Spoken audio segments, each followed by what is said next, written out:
Hey, and welcome to another episode of the Who Dat Jedi podcast. This is episode 136, if you are keeping track. And with me, as always, is Fredo and Dave. How you doing, guys? Don't everybody speak up at once, okay? I guess I was gonna let Fredo go first. I feel like I'm always talking over the guy. maybe we're all just stunned or not stunned over the fact that Mike Thomas is never going to suit up with the New Orleans Saints ever again. He's on IR for the rest of this year, and I mean, yeah. I'll just say to that, how glad are you that we have Chris Olave now? Yeah, right? Whatever the price it was to get him, how glad are you that we're not going to have to worry about a number one wide receiver out of Ohio State? Because, I mean, it feels like it's just one thing after another. And look, it's got to be frustrating for him. At the same time, it's, the best ability is availability, as they say in soccer. So, if you got to be able to answer the bell for people to care about you. And if you're not, at some point they start forgetting. By the way, I have to apologize to the listeners if you're hearing weird sounds in the background. My dog is chewing on a very loud bone very aggressively right now. Which one? It's Sophie. So Luna's looking out the front window, and I'm sure Ellie's guarding the back. But anyway, I apologize if you hear all this chomping, but... Ed? Hey, Clark? What's wrong with the dog? Oh, he's just yakking on a bone. He got it up.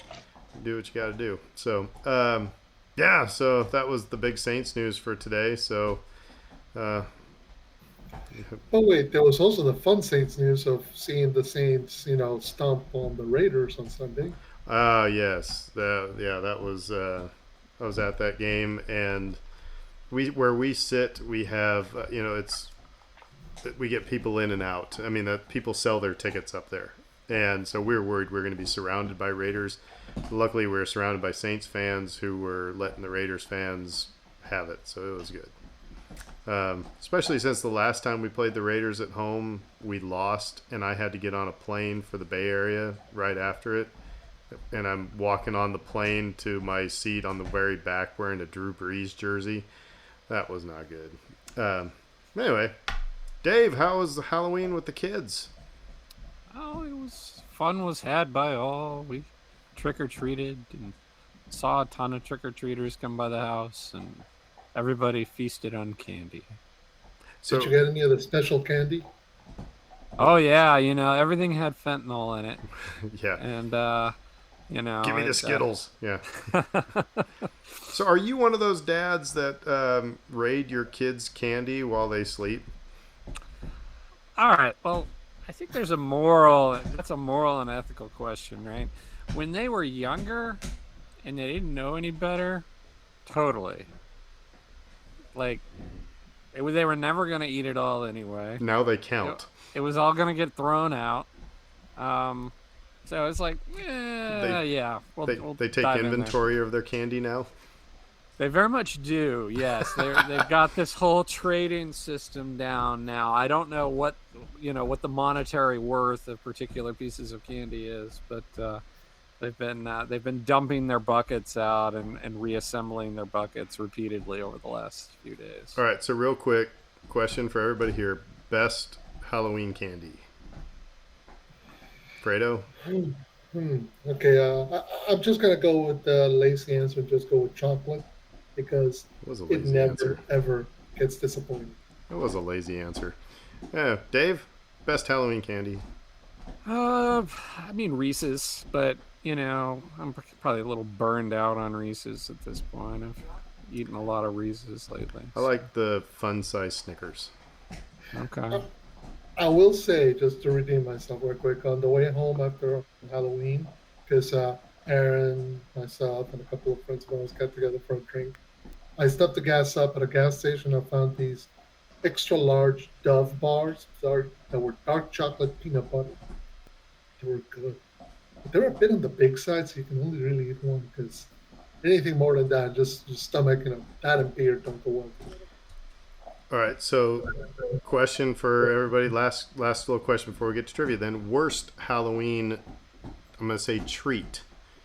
What's the worst thing you could be given when you go trick or treating?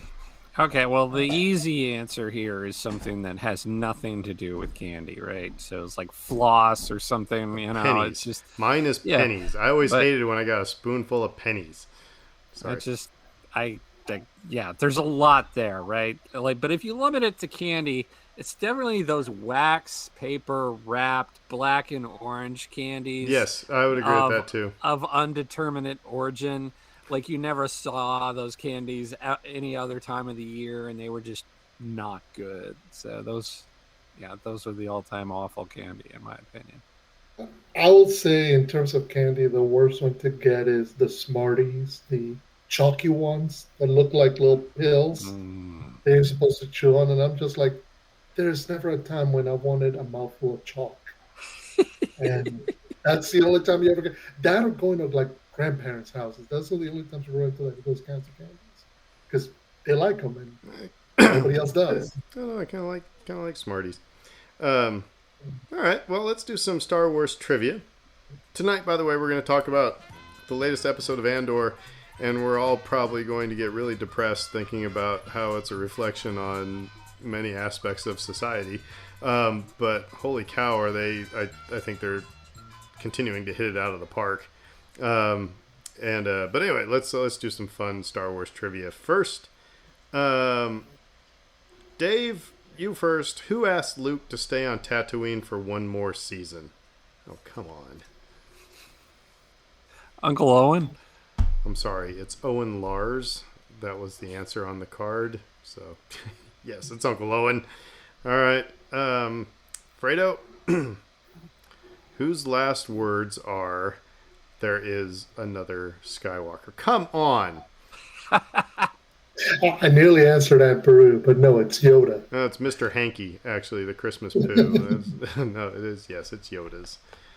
Watch. I'm going to get, what's the third Star Destroyer in the fleet? Okay, so let's see. Okay. What does Leia say when Han asks, "Afraid I was going to leave without giving you a goodbye kiss? I would just as soon kiss a Wookiee." I am correct. I am I correct. can arrange that. However, your guys' questions were far easier. All right. Well, like I said, not a lot of news. We've got one bit of something that was about. We're coming on the 10 years of Disney owning Star Wars, but we're going to save that for its own podcast episode, I think. But Dave, do you have anything you want to? You started to take a breath like you were going to. Oh, I was ready to launch in today, but if we want to save a whole episode for this, I think that we can. I think it'd be good. Yeah. Yeah, so pardon us while we program on the fly. But yeah, I can't believe, actually. Let's just talk about that for a second. 10 years, let's put this in perspective. 10 years of Disney owning Star Wars, and it was, the distance of 15 years from Return of the Jedi to Phantom Menace? 16, I think, 83 to 99. So, I mean, But yeah, that's I mean, that's weird. The time flies. Time absolutely flies. But yeah. So I mean, in the episode, we'll talk about kind of the state of things and what we think. But I'll just ask this quick question, Dave. Did you think that we would get the things? Did you think we were going to get what we got, or did you think we were going to get something different when Disney took on Star Wars? I like that question. That is something I would like to reflect on maybe a little bit. And just like in terms of expectations when that announcement came down. And this is a decent question to pose to the audience too. It's like, think about like. Let's remember, Disney Plus wasn't a thing. Streaming services were barely a thing. and, Go ahead, and really, go ahead. even concepts like the Marvel Cinematic Universe were just coming into vogue at the time, because I want to say 2012, we're talking the Avengers. And that's when everybody was announcing their shared cinematic universes. So the idea of streaming services, of multi-tiered storylines branching off left, right, and center, that wasn't really a thing back then. I mean, Star Wars had done it in the expanded universe books, but that was really where you would find it. You would not find it movies or most of the media, just because it was such a ponderous task. Nobody thought it could work. So, Dave, So, did you think we were going to get what we got, or were we going to like get I something said, different? I think I'll save that for the larger discussion. But I will say, like, putting your mind back into that frame of publishing was humming along reasonably well at that point. That was about it. There were a few video games here and there. We were like partway through Rebels, and that was it. That was about it. Um, so we weren't in. Star Wars Rebels didn't come until after Disney purchased. Is that Because right? I yeah, would have to go look at the timeline. Um, Clone Wars was I don't know if Clone Wars had wrapped up um, already, but I know that I didn't, because Rebels didn't come out until I moved to New Orleans in 2015, and okay. so Well, anyway. then I'm thinking of Clone Wars because there was a lot of worry at the time of will this animated series be completed? That was the part of that I I mean, recall. So honestly, I thought we were going to get the three movies and merchandising. I mean, I didn't think we were going to, and again, for a larger conversation, but just my highlights, I didn't think we were going to get a Disney park. I didn't think we were going to have Star Wars TV. Um, Star Wars Prison.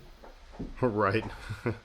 um, so, have you seen? Okay, so to transition into this week's episode a little bit, have you seen the comparisons from people between Star Wars Prison and the actual prison that Andor is in at the moment? no, but that's brilliant. I need to see that.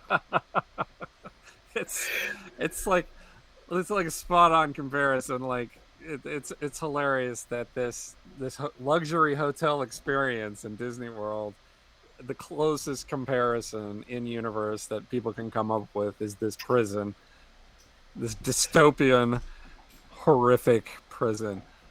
That sounds too perfect, honestly. And here's the horrible thing: I'm not sure we might not see that as an experience coming soon to your Disney park near you.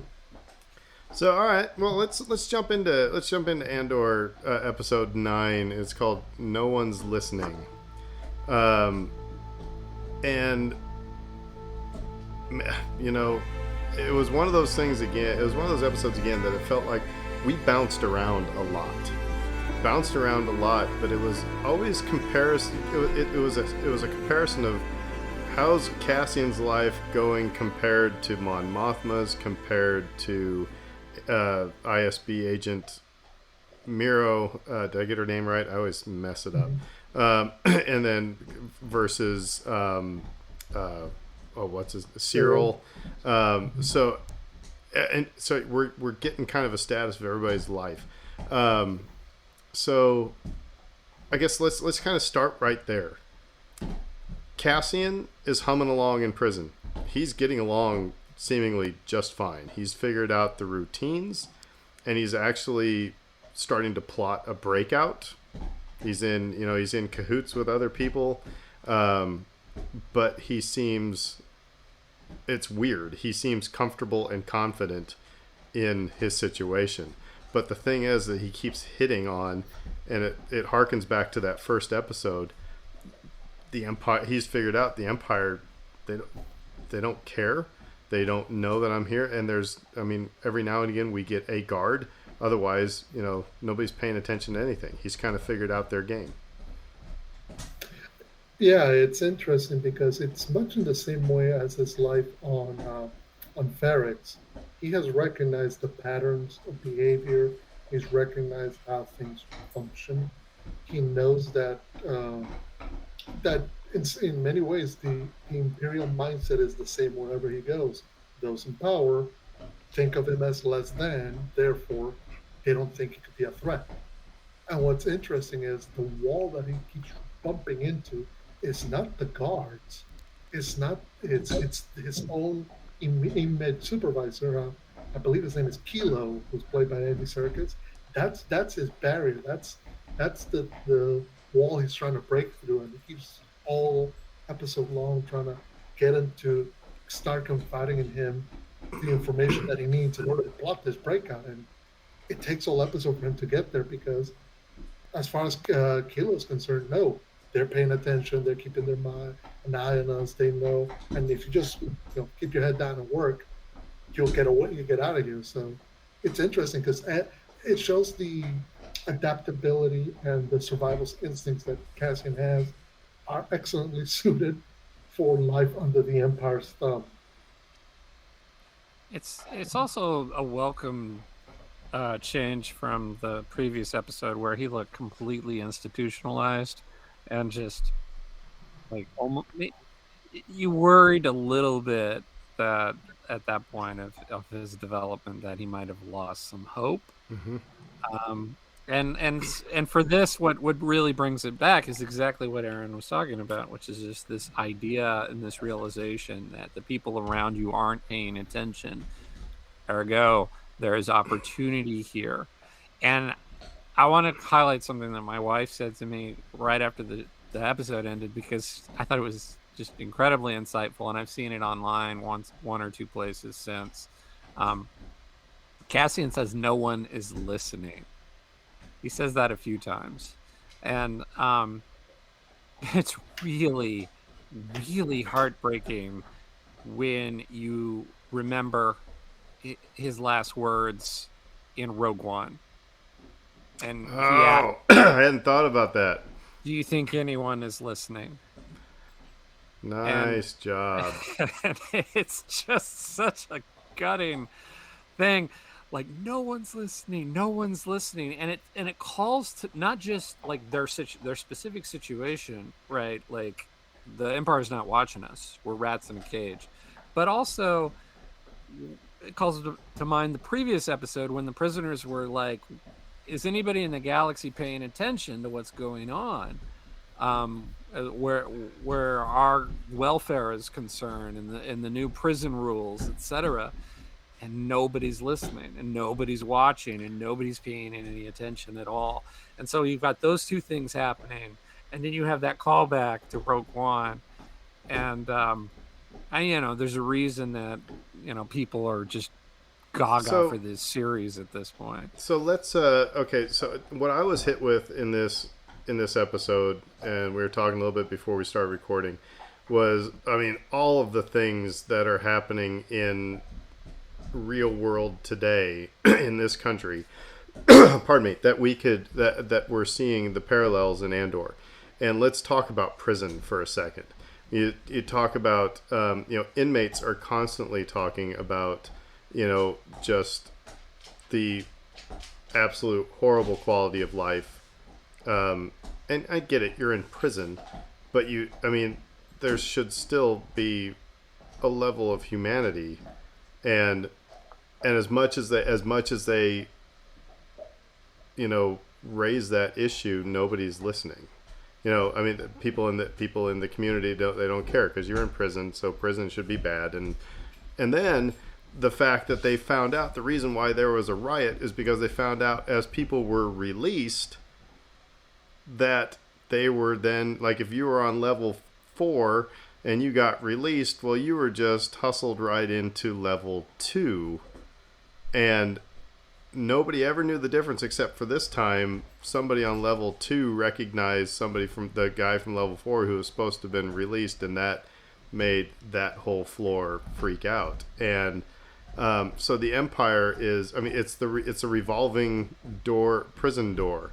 And, it's people who have served time. How often are they put back into prison on just cruddy charges, things like that. So it's talking about that revolving prison system and just the awful prison system in general. Yeah. Go ahead, Dave. I was just going to dovetail and say the free labor aspects of it too. We're voting on something like that this election. But go ahead, Fredo. No, and I was going to say exactly that. One of the we're talking about a prison industrial complex that we're seeing on our Star Wars TV show, and when you talk about what the point of it is to produce something for the empire. They are cogs in a machine where their rights have been taken away. They're told that if they bust their butts, they might get a tiny bit of flavor with their food, and if they get wrong, they get punished because they have no rights.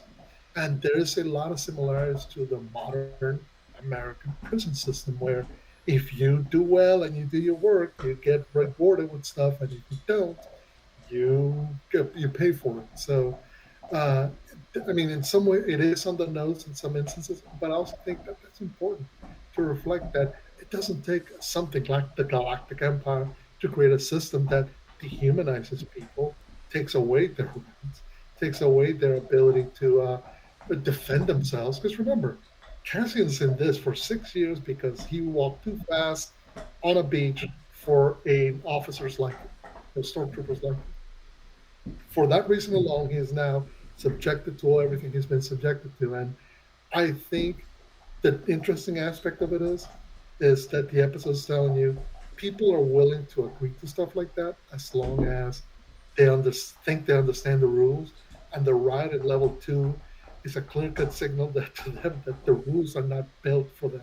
They're not made for them. And you're right, that recidivism, that rotating door element to folks who have been incarcerated, folks who are set up to be forever stuck in a rat's maze of you're just going to go and come right Well, back, and we're going to keep you at work.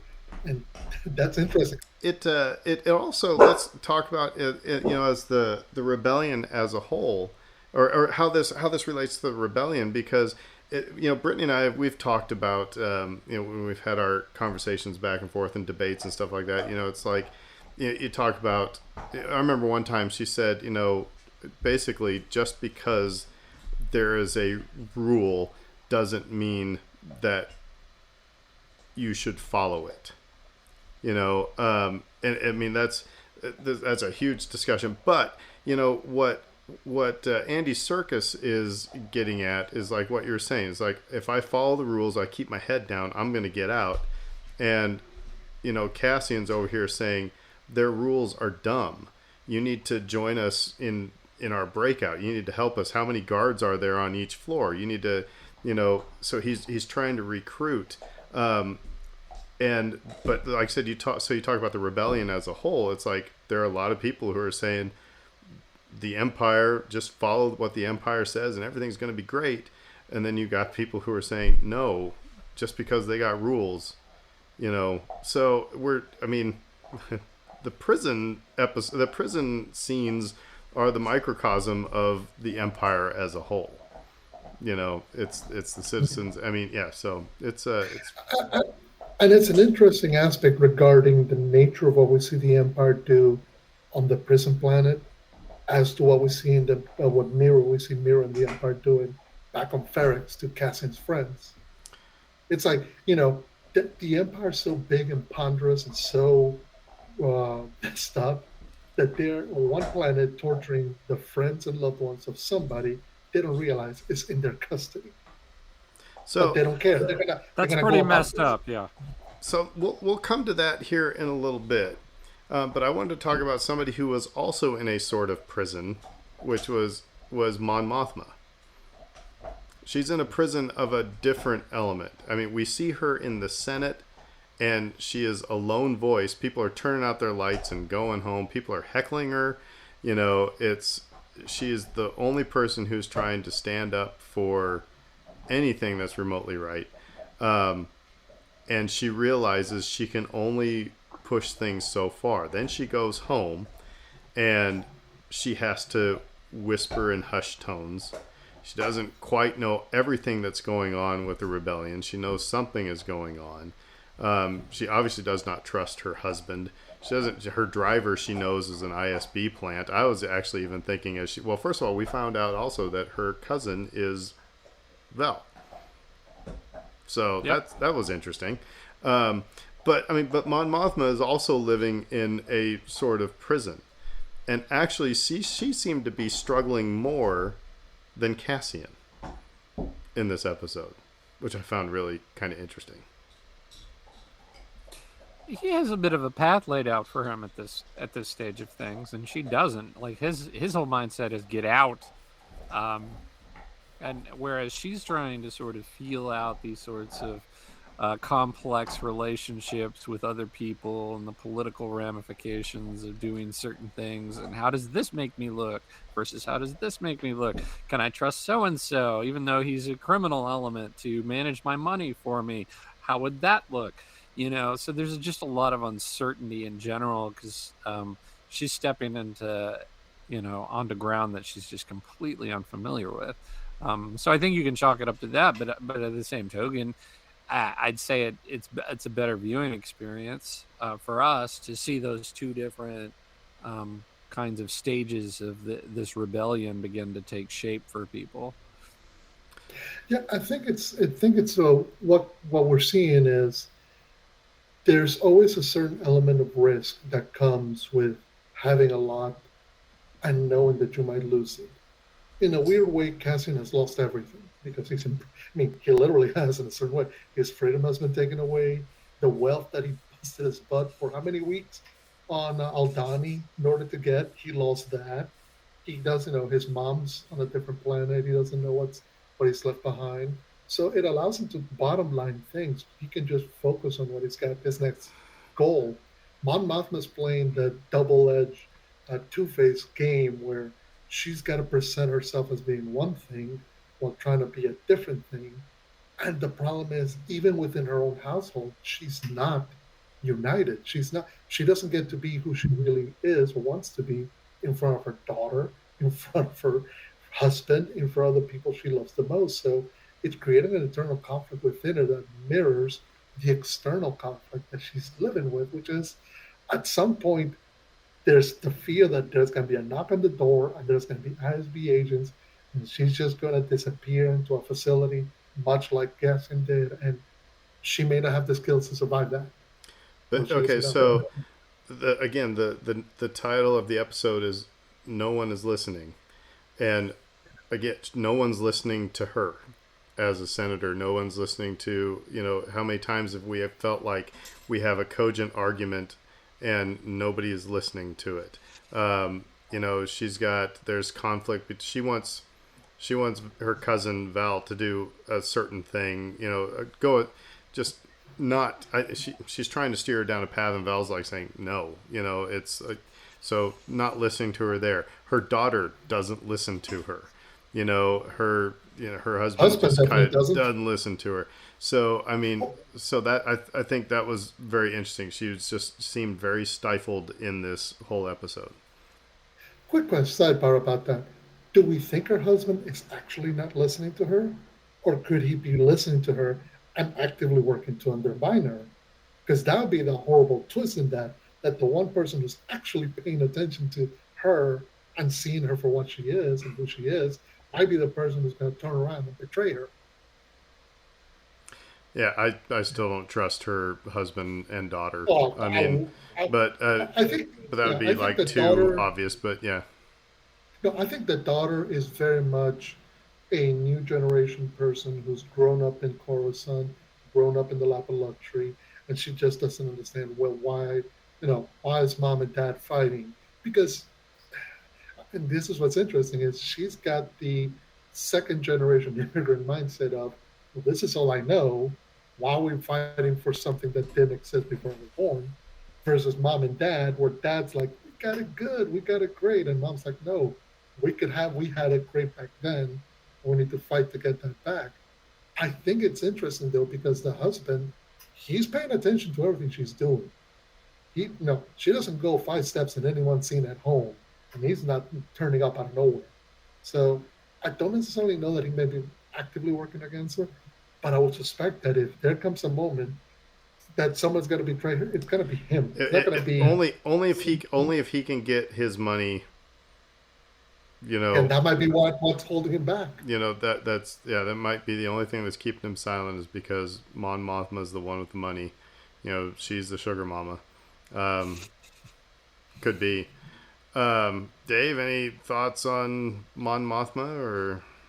I mean, she has her purpose and she's serving it well as far as the series is concerned. I like the I like those little scenes where she's in the Senate. We got the first scene a couple episodes back where it just you're like, oh, okay, well nobody cares about this particular thing she's on about, right? But then they repeat it here, and it really sort of drives home the point that nobody is listening, and that like these things she holds near and dear to her heart are just like sorry lady, and that's a visceral feeling. You empathize with her. I was unsettled by that in particular. I mean, everything going on in the prison is unsettling as all get out, but even like that sequence reinforced just that theme, and it's no good. And just to kind of go back to the overall arch or thesis that we have about this episode, reflecting our own world and our own nation, how often do people say that the folks in power, the folks in Washington, don't listen to them, and that nothing gets done, and that people get elected and go there, and their whole job is to stay elected and stay in power, even though they do nothing for you. Well, And here's they only here's around the. I mean, here it's the. I think it's absolutely true that, you know, the two parties don't listen to one another. I mean, it's always, it's always talking points. You But know, it's that idea of, that they're there. I mean, Monmouth was trying to live by the ethos of we were sent here to represent our people and speak on their behalf and try to better their lives. And as she's saying this, her fellow senators are like, yeah, you know what? I think I got a lunch. Yeah, you know what? I think I got something better too. And Dave's right. That's a visceral reaction where you're like, ugh, she's going down in flames, and you can just see the bottle of falling around. Oh no, under her feet, falling away from her. And you're just like, do they not get it? But then you kind of recognize that they don't get it. That's why we're going to get the Rebel Alliance. so another person who's in kind of a prison, but I want to talk about how much they made him into a creepy SOB. That's Cyril. Cyril is in kind of a prison. He's still. I mean, he At a prison, he got promoted. well, but I'm talking about where he's living. I mean, his living situation is not much different than Cassian's. He's living with his mom. I do like it. I think it was Screen Crush pointed it out, and I've noticed it when I watched it too. It was funny. His mom was talking so much, he started slurping his blue milk just to drown her out. But he is, he's stuck. Yeah, he got a promotion, but I gotta tell you guys, I did not see the stalker element of him stalking Miro. I didn't see that coming, and that whole scene creeped us the f out. It was for a couple of reasons, but anyway, that was holy cow. And the interesting thing, and this again, linking it to our real world. So those of you who haven't watched the episode yet, spoiler alert. But anyway, Cyril, we come to find out he's been like showing up at the ISB office trying to get a glimpse of Agent Miro, and finally he does, and he kind of gets all creepy. It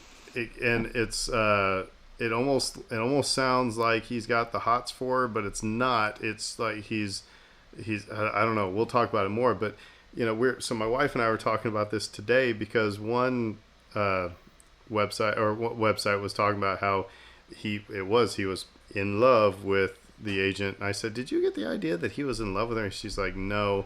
She said, "But that's what incels do," and I just went. I was like, oh, yes. And because what has been so toxic for fandom, whether it's sci-fi or video game fandom, is this incel movement. And this, I don't know, I'll just throw that grenade out there. Do you think that's what are we reading too much into that? Or do you think that is maybe a point that they're trying to make in this show with him? I mean, if so much of this show is relatable to our own world and the experiences that that we have and the things that we see occurring around us. And so, like, from that perspective, yes, I don't think it's a particular dig at a particular type of person so much as it's um, fascism is bad. Let's not do that. And I think like that's more of the overarching theme here. Like these are both fascists and they're both awful people. And now you're proposing an unholy union between the two of them. Of course, he would have that horrific idea in his warped little mind. It makes perfect sense. And again, like this guy's broken, right? Circling back to the mother, like she's abusive. Oh yeah, hands You down. see where you see what produced what we got here. The only time she wasn't abusive was when he talked about the promotion. So she's like, "Ooh, good boy, I'm going to give you more cereal," and like that was her, twisted mindset of rewarding the boy. Is like, I'll give him a little more cereal. Um, but like clearly an abusive person. He's in his own prison living with her. He's not in a good headspace at all, and hasn't been. He blames Cassian for all of his problems. And now he's like fixated on this other awful person as being, the ideal person. It's like John Hinckley shooting Ronald Reagan, to win over Jodie Foster. It's just all weird. But I like how deep that we're going with this, though. It's okay, so this is messed up. These characters are messed up. This is a messed up situation. What they do is messed up. Let's make it even more messed up. Let's double down now, we on this. And we haven't talked about what Miro's been doing. We'll get to that in a second. But he shakes her. I mean, he rattles her big time because she's like gets into the office and it's it is totally shaken her. Yeah, like the power dynamic has completely shifted. She's the one who was in control, who was shoving him around and telling him what to do, and now he's stalking her. That's not what she wanted him to do. That's not what she told him to do. But isn't that interesting? Because I wonder. That's why I'm sorry I interrupted you, but it's so interesting because that's what she's been living as the Empire is stalking people and getting information and showing up where they live, and now somebody does it to her and it sucks. And it's like, so that's why I wonder if I said it early on when we start going, are we going to see, right now she's the big baddie, but is she going to do kind of an Agent Callus at some point? But anyway, I'm sorry, keep going. And you're right, this has gotten so weird for a Star Wars. There's a lot of there's you just pointed out the irony. There's irony all over the place, right? So yeah, from a storytelling perspective, is that intentional? And you wink at the audience with that a little bit. It's like, she's the kind of person that employs these tactics against other people, and now it's being turned around on her. But she don't deserve that. She doesn't deserve crazy, regardless of how awful a person she is professionally. She doesn't deserve some random stalking her either, So it's just, there's a lot there. There's a lot that's a healthy onion to peel back the layers of that for sure. Well, I'm sure, and I know Fredo wants to jump in here at some point, but it's also, Empire is a very male-dominated, thing. And she is working her way up, and if she shows any sign of weakness or anything in the office, and again, that's real life here. That happens in corporate America right now. It's like if you are a female executive, you show any sign of weakness, then you're going to it's going to be bad news. Her rewarding this guy could lead to the end of her career. Right. Ultimately, like him stalking her, she could be punished for that. So I want to go back and start at the start with this. I'll compare the mother-son relationship between Cyril and her mom and Cassian and Marva. Cassian and Marva is not Cassian's mom, biologically speaking, But she rescued him, she raised him. When the time came that Cassian came back saying, "Hey, I made it good. Let's get out of here," she was very much in a no, you need to leave me here. You need to take care of yourself. I will be fine. I have a mission I need to do.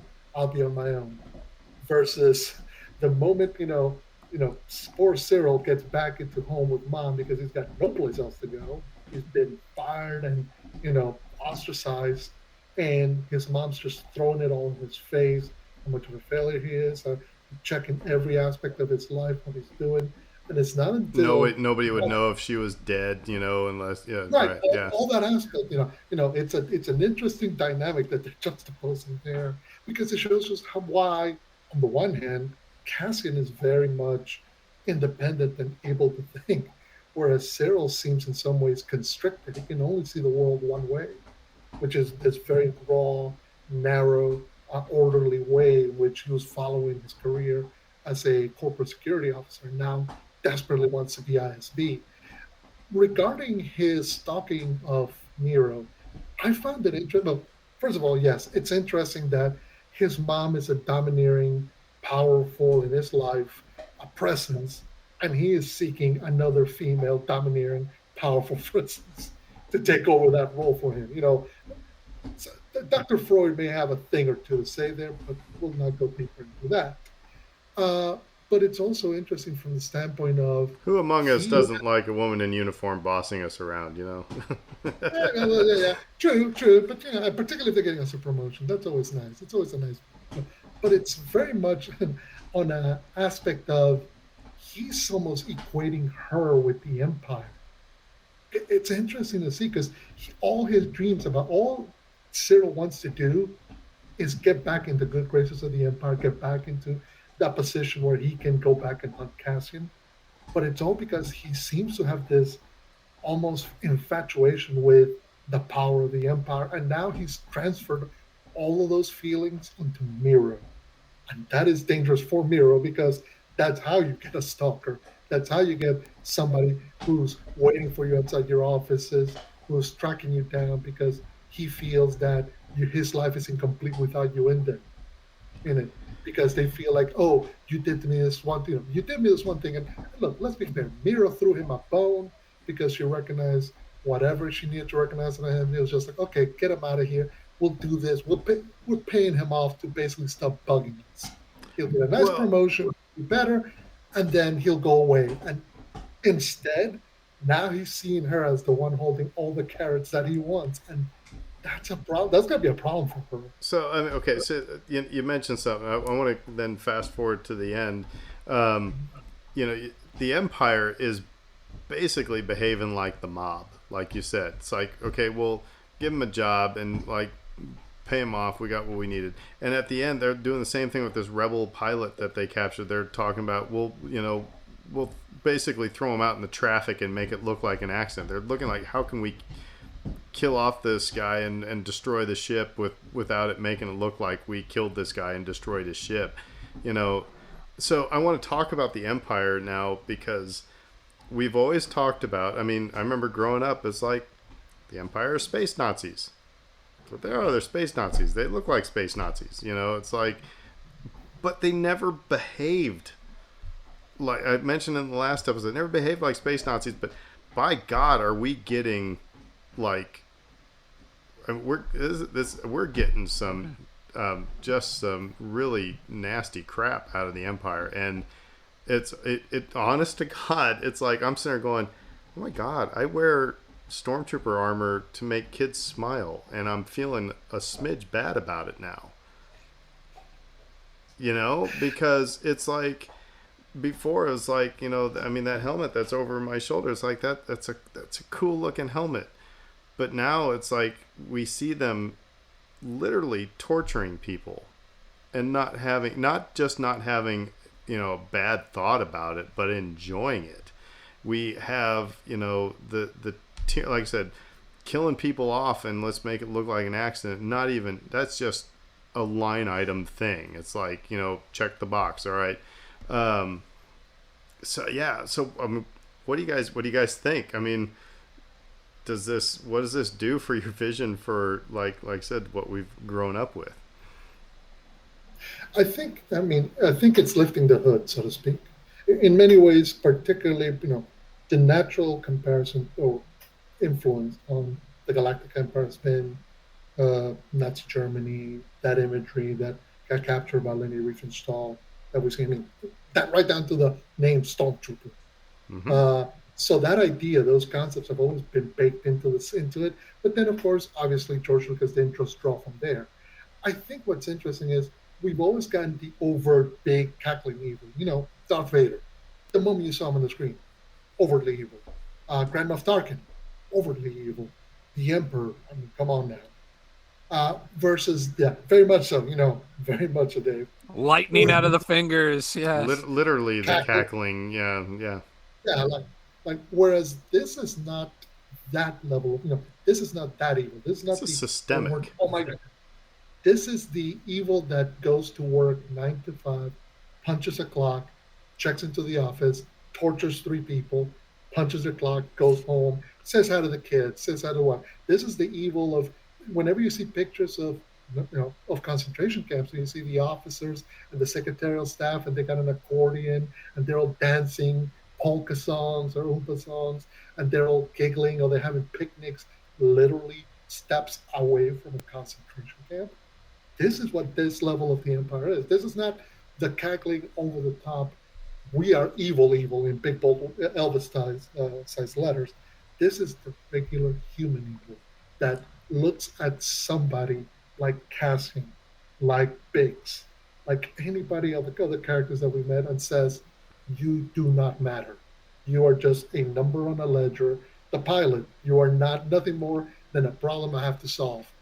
And I won't care who you are, because at no point do we get his name. At no point do we get a reference as to where he's from. All we get is his As connections to how it's going to solve their problem with the rebellion. as a tangent, do you think because we yeah right we didn't get the name of that rebel pilot? Do you It's think? irrelevant to them. But do you, I'm wondering if it's actually, are we going to get it later? Is it somebody more important? But I don't know, Dave. What do you think about seeing the Empire actually, like I said, torturing people and like I mean, in A New Hope, we saw the interrogation droid, and then the door Yeah. closes. Here we saw we're putting the device on you. We're seeing your physical and emotional reaction to what's going on. We're going to hang there for a couple seconds, then the door is going to close and we're going to walk down the hall. So they're being really in your face with it. I liked what Fredo pointed out, which was the mendacity of it, where you're just like this. There's this guy. It's his job to torture people.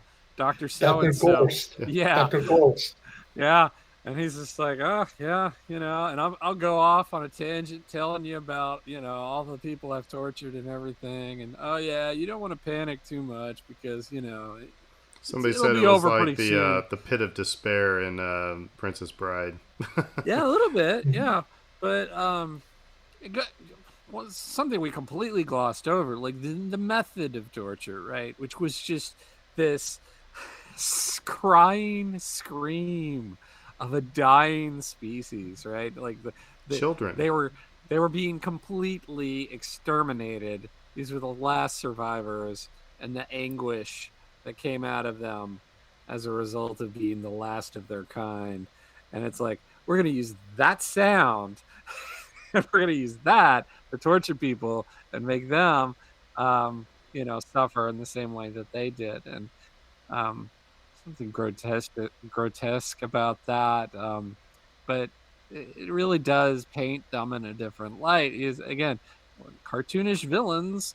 I think Star Wars sometimes trends too far into this idea of tropes. I think um, good, evil, um, really super powerful, really super weak, and things tend to get a little black and white.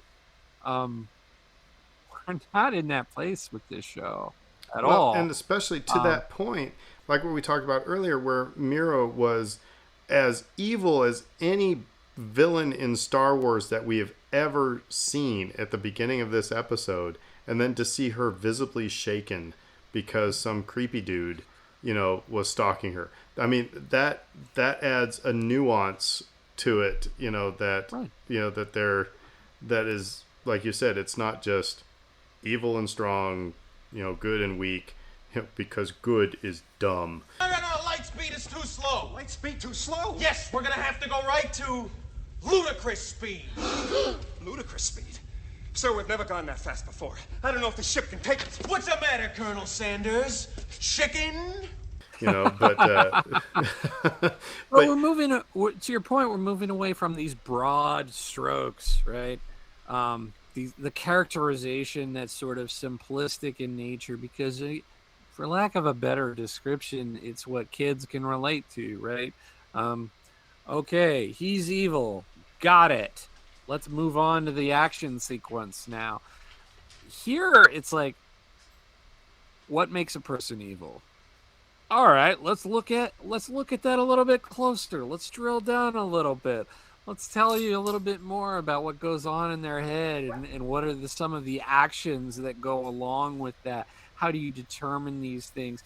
Again, it's not so much that we're in the gray area with this. It's that we're getting into more of a detailed look, a more microscopic view of some of these concepts. And I think we're all the better for it as a result. And just to go off of that, consider that in this show, so far 9 episodes in, we've only seen one droid. We've not seen, outside of maybe a couple of moments, any major alien species. Okay. This has been a human show. And to It's that, designed, to make us look at good and evil on human terms. and on a tangent to that, because they make the comment, they're talking about Cassian's mom, and she says, we've got somebody on her basically 24/7, basically. I think they've programmed the droid to, Dreamo? yeah, I think that's the one who's on her. So you mentioned something, Dave, about it's like, okay, we've done these things, now let's get on to the action sequence. That's the thing, is that the biggest action sequence that happened in this episode was the old dude being put down like a dog. Having a stroke and they're trying to but hide you it. are still like in this episode, like hanging on by your fingertips, just the way they kept cutting around and everything like that. They're doing so much to tell a compelling story without pew pew and fume fume. It's like, we don't need TIE fighters and lightsabers and blasters to be in 100% on this show. Because notice the 2 tensest moments in this episode were, one, a guy signing language across a bridge to another guy, and an old man being propped up by his coworkers from falling down on the ground so they could get him back to his cell. And Those are moments of tension. There was no action, there was no shooting, there was no fighting. It was literally one guy trying to figure out what was going on and getting, half of a report and everybody panicking. And then the other thing was, okay, let's backs to him so we can keep him up so that nobody notices that he's having a medical emergency. so let's get to when the old dude gets put down, and that's what makes Andy Serkis. That's what pushes him over the edge into, all right, I'm a rebel now, because he gives Cassian the information that he wants. And back in episode, what was it, like 4 or 5? When Vel said everybody rebels, everybody has a different rebellion, or basically that type of, everybody rebels for a different reason. That's what's interesting, is finding each one of these characters. What is it that makes them all in? And you can even look at all of Star Wars that way. Luke was like, nah, until he saw his aunt and uncle just slaughtered by the Empire, and he's like, I'm in. You can go down with all these characters, that there was something that pushed them over the edge to rebel. So I, like I said, and it's going to be interesting now. Like I said, Andy Serkis is Gollum's all in. So Yeah, it's I was gonna also say too, like while I was thinking about it, his mother character or adoptive mother character, they made a special point to dismiss her once again due to her frailty. They said we're not going to torture her because she may die or whatever, and now we have further use of her. Don't worry They're about the fuzzy little mad. teddy bears. They're going to regret that. I'm telling you right now, because they are madly disrespecting and underestimating that woman. And again, she's not going to meet a good end. I'm sure of it. But by the same token, I think the Empire is going to really regret treating her in that manner in some way, shape, or form. But yeah, to your point, Prison Break, worth coming. Can't wait to see what that looks like. The way the episode ended was perfect. Just him dropping the knowledge that he had been peppering him for a couple episodes now. So do the math. How many real guards quick. are there? How many guards are there? That's the point. Is how many people are on each floor? Did they say? Did they say it's 49? well, No. They said there's 12 guards. How many inmates are on each floor? He said because it's like, okay, they're on 5. There's 5. The 5th floor. There are 9 tables, right? So there's 45 in each room. I think that's right. And there's a day shift, and there's only 12 guards on each floor. I mean, they're going to figure out that all they need is for the power to be broken down, and they can bum rush, these guards. because she saw even in the episode where Cassian goes to the fresher looking. By the way, what was Cassian sawing off when he went to the fresher? That sounded so funny. What was Cassian sawing off in the fresher? as my dog is farting underneath the table. Okay, so my guess there would be an alarm of some kind, or just power. He found a power line, right, or something. And what's interesting is he and the other guy from the other table, while they're on program, hands up, and the new guy's coming down. It's like there's only ever one guard who comes down the elevator. We could rush him. So it's interesting. In the few weeks that he spent, or however much time Cass is in there, he's already noticed the patterns of behavior of the guards.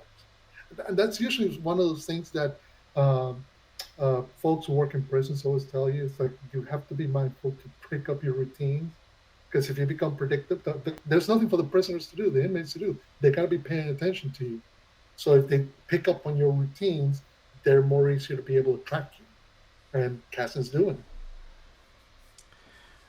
All right, well, man, we've been around the horn. What else about this episode? I've said it every time we've recorded. I get to the end of the episode and I go, this is awesome. I'm totally digging this.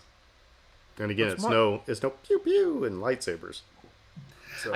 I think if people say, there's always that criticism when it comes, I don't want politics in my Star Wars, right? So it's like, that's usually just sort of a blind viewpoint of Star Wars to begin with, because the politics has always been there. We all have said that. Go back and listen to the episode where we directly addressed that point. That having been said, if you don't want politics in your Star Wars, this is definitely not the show for you. Because, you look at the modern day parallels, especially where fascism is concerned, and how it creeps in, and how it just sort of, I'm going to take away a little bit more from you, and then a little bit more from you, and we're just going to see how much of that you're willing to tolerate and put up with. And it just, we're seeing that all over our society right now. It's not just in the political arena, but with capitalism. I mean, you see that profits over customers, and I'm going to make my CEO, an extra cool million this year at the expense of the customer. We're going to squeeze them a little bit further.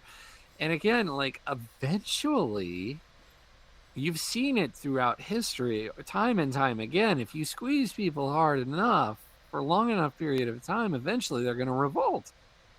And but we're seeing it. And again, like, this story is not new in that respect, but it's very timely because we're seeing it here in American society right now in a big way. And I think to your point, Dave, kind of like you said, about everybody finding their own reason to rebel. Maybe that was Aaron. Uh, it's interesting in the character of Kilo, Andy Serkis's character, because he is sticking to his script, he is sticking to his plan, he is sticking to his program through most of this episode, because he believes that there's a certain social construct. I do this, and I am rewarded with this. I know I keep my head down, my mouth shut, and I do what I'm ordered to do, and I will get out of here. And it takes him recognizing, no one's getting out of here. All of that's a lie. And then he goes, well, if the social contract is broken between me and the Empire, then I have no reason to hold on to any other stuff that I got. And I'm going to make my own contract now where I win. Yep. And that's something that I think it's fairly important. Like I said, Dave, we need to be representative in every society. As long as people feel that they're getting a just deal, they don't rebel, they don't fight. The moment they feel, okay, there is no winning here, I am set to lose, well, I'm gonna do whatever kid does when they're losing a Monopoly. I'm gonna flip the table. So this was episode 9, and we've got 12 episodes, right? Yep, 3 more. So you think we just have one arc of a prison break, and then hooking back up with a rebellion? It's going to be pretty intense. So it's going to be interesting because I think next episode is the prison breakout, whatever that happens. I wonder how Cassian's going to link back up with all the other characters, because you got to imagine at some point he's got to go back to Ferris. He can't leave his friends behind. He can't leave his mom behind. And the risk that's going to put him in conflict with characters like Cinta and Val, who have been told, go kill this guy because he knows too much. And the Empire now on the path to finding out who is the guy who's funding and promoting all this theory of their equipment. All right. Well, I think sorry, Dave, you got final thoughts here? You look like you were going to wax. No, I think I lost it. So. All right. Well, let us know what you're thinking about Andor. If you're digging these episodes as much as we are, and maybe things we've missed.